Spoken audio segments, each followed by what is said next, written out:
Привет, Марко, как ты?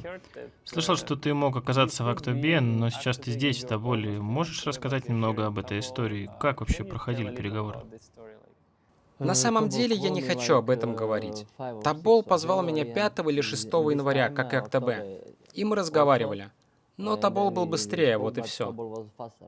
А ты звонил кому-нибудь, например, Ивану Миладиновичу, чтобы поговорить о возможном трансфере? Нет, я говорил только с Томашевичем, бывшим игроком Тобола. Говорил с ним о клубе.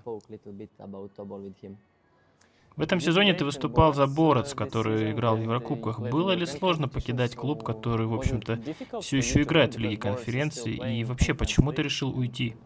Да, это было непросто, но я хотел перемен. Когда были предложения от Тобола или Актобе, решил что-то поменять в своей карьере и попробовать себя в Казахстане. Нужно было какое-то время, чтобы завершить дела с Боратцем и приехать сюда. Как много ты знаешь о Казахстане, как о стране и о чемпионате? Я знаю только, что это тяжелый чемпионат, долгие переезды, потому что это большая страна. Я думаю, она намного больше, чем Босния и Герцеговина или Черногория. Конечно, намного больше. Смотрел ли ты какие-то игры, например, с прошлого сезона или контрольные матчи других команд здесь, в Турции?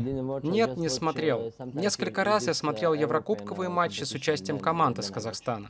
В команде немало балканских игроков. Когда у вас есть два или три балканских игрока, наверное, это хорошо. Но когда их больше, пожалуй, это слишком много. Здесь помимо тебя есть еще Иван. Что ты думаешь об этом? Да, Иван очень хороший парень. Он много шутит, и мне это нравится. У меня нет проблем с большим количеством балканских игроков. Может, в некоторых клубах были такие ситуации, но проблем с этим никогда не возникало. Давай немного поговорим о сборной. В казахстанских СМИ много информации о том, что ты провел более 30 матчей за сборную Черногории. Расскажи о самых впечатляющих или о самых важных играх в составе сборной страны. Для меня самой впечатляющей была игра против Румынии, потому что я забил гол, и мы выиграли. Это был мой первый гол в сборной. Помню свой первый матч в 21-22 года. Я не могу объяснить это чувство. Оно по-настоящему особенное. Ты тренируешься всю жизнь для того, чтобы сыграть за сборную. Это действительно особенное чувство. В последней официальной игре мы обыграли дома Турцию. Это тоже была особенная победа, потому что после нескольких неудачных игр подряд, кажется, было 5-6 игр без побед, появилось небольшое давление. Но приехала Турция, и мы выиграли. Это было здорово. Но, как я уже говорил, самой памятной для меня остается победа в игре против Румынии. Я как раз хотел спросить тебя об игре против сборной Турции. Каково было играть против Кенана Йылдыза и Арды Гюлера? Тяжело, бро, очень тяжело. Но мы провели очень хорошую игру. Мы играли на уровне больших команд. Мы не позволяли Турции ничего создать. В тот вечер мы были действительно лучше них. 2-3 наших игрока не могли играть из-за желтых карточек и травм. Но мы были сильны. Было ли психологически легче от осознания того, что это последний матчевый день в группе и расклады турнирные были уже не так важны? Нет, потому что в Черногории, маленькой стране, играть в национальной сборной — это большое давление. Как я уже сказал, мы не выигрывали 5 или 6 матчей, и давление было очень большим. Даже в той игре, которая не имела значения для нас. Но нам нужны были 3 очка. Мы не могли оставаться с нулем. Еще одна игра, о которой хотел тебя спросить, это матч против сборной Грузии перед чемпионатом Европы. Как это было? Ожидал ли ты после игры, что соперник сможет выйти из группы на Евро 2024? Сразу после игры я сказал это, потому что они были настоящей командой. У них нет каких-то топ-игроков. Они действуют как одно целое.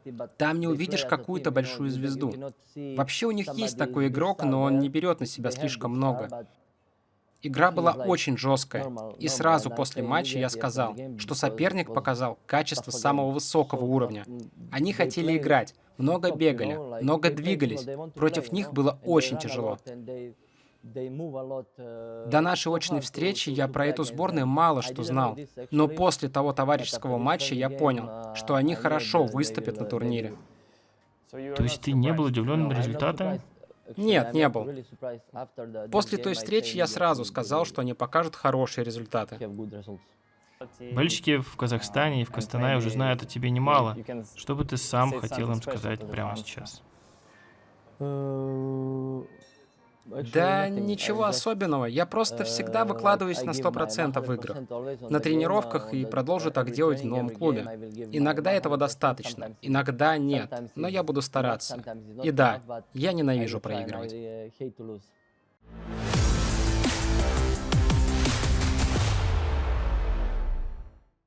Sergio Ramos or Mats Hummels? Ramos. Sergio Ramos or Dani Carvajal? Ramos. Sergio Ramos or Ruben Dias? Ramos.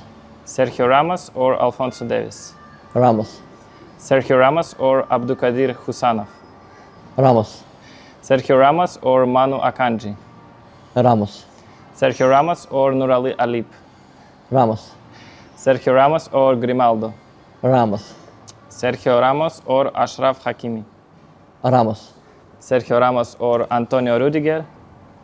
Ramos. Sergio Ramos or Ivan Miladinovic? Ramos. Thank you.